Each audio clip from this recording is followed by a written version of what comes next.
फणस खाल्ल्यामुळे आपल्या शरीराला अनेक फायदे होतात. फणसात vitamin A, C, thiamine, potassium आणि मॅग्नेशियम असतं, जे आपल्या शरीरासाठी आवश्यक असतं. फणसाप्रमाणेच फणसाच्या बिया खाणं देखील आपल्या आरोग्यासाठी खूप फायदेशीर ठरतं. फणसाच्या बिया खाण्याचे फायदे या व्हिडिओतून जाणून घेऊया. फणसाच्या बियामध्ये जास्त प्रमाणात प्रोटीन आणि पोषक घटक असतात, ज्यामुळे मानसिक ताण कमी होतो. एवढंच नाही तर त्वचेचे रोग देखील दूर होण्यास मदत होते. फणसाच्या बियाचं सेवन केल्याने त्वचेचा ओलावा जास्त राहतो आणि आपले केसही चांगले होतात. फणसामध्ये विटॅमिन ए, विटॅमिन B6 आणि विटॅमिन सी असतं. विटॅमिन ए आपल्या डोळ्यांसाठी, विटॅमिन B6 मेंदूसाठी आणि विटॅमिन सी रोगप्रतिकारक शक्ती वाढवण्यासाठी उपयुक्त असतं. फणसाच्या बियामध्ये मॅग्नेशियम आणि कॅल्शियम असतं. याचं सेवन केल्याने हाडे मजबूत होतात.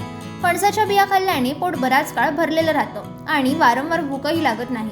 तुम्ही फणसाच्या बिया भाजून खाऊ शकता, नाहीतर उन्हात वाळवून त्याची पावडर बनवून त्याचं सेवन करू शकता.